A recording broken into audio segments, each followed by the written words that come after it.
یەکێتی و پارتی لە بەغداد بە جیا کۆڵی یەک دەکوتن. دوجار بوجەکە هاتوو، ململانەکانی یەکێتی و پارتیش تۆختر بوونەوە. ئەوەی قوربانی ئەم یەکترشکاندن و کە لە ڕقی سیاسیەکانە، تەنیا موچەخۆران و هاوڵاتیانی هەرێمن.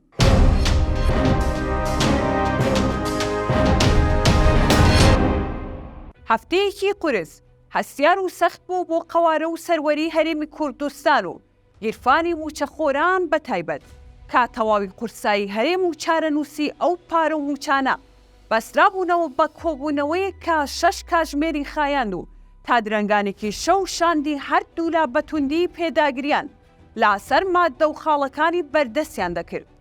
لەوە هەستیارتر و قورستر بوونی دوو وەفتی جودا و جیاوازی کورد بوو لە بەغداد، کە وەفتێکیان پارتی لە حکوومەت سەرپەرشتی دەکرد و وەفتەکەی تریان بافڵ تاڵەبانی سەرپەرشتی دەکرد و لە هەمان کاتدا سەرکۆنەی کارەکانی ئەو وەفتەی دەکرد. تیوار لە ڕێگای سەرچاوەیەکی باڵا زانیوێتی کە بافڵ تاڵەبانی لە کۆبوونەوەکەی لەگەڵ سوودانی و لایەنە شیعەکاندا گوتوویەتی ئەو وەفتەی هاتوونەتە لای ئێوە وەفتی کورد و هەرێم نین و وەفتی پارتین و ئێمە بە هیچ ڕێکەوتنێکیان ڕەزامەند و ڕازی نین. سەرچاوێکی ئاگادار بە تیواری ڕاگەیاند.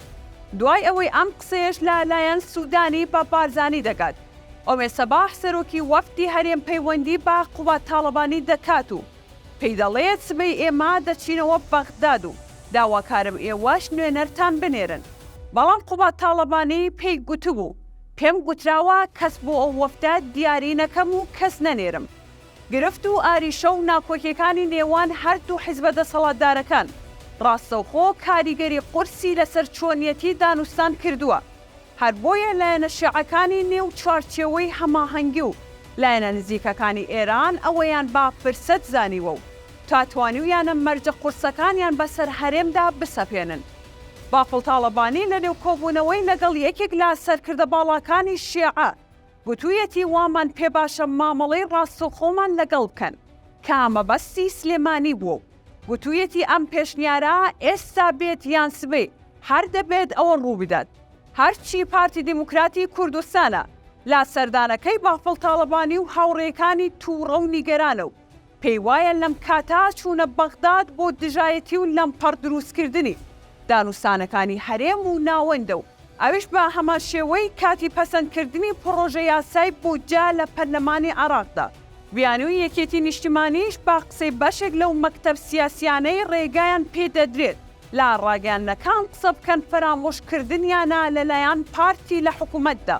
ئەم ناکۆکی و ناتەبایە دنیای دەرەوەشی تێگەێنراوە.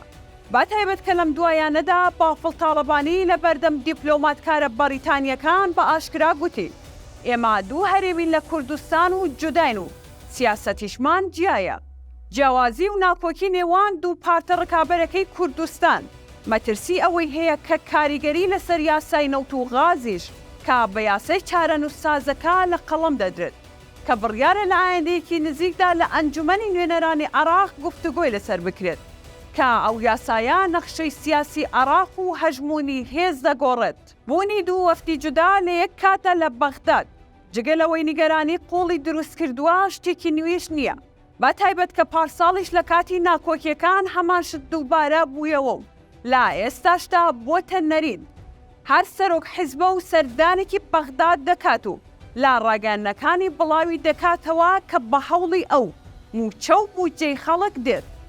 دەپرسین تاکەی ئەم یەکترشکاندن و کە لە ڕقی سیاسی لایەنە سیاسیەکانی هەرێم بەردەوام دەبێت، لە کاتێکدا هیچیان سەرکەوتوو نەبوونە بەسەر ئەوەی تردا جگە لە یەک بچووکردنەوەی یەک نەبێت لەسەر ئاستی عێراق و دەرەوەدا، تاکە زەرەرمەندیش تەنیا موچەخۆر و هاوڵاتیانی هەرێمی کوردستانن.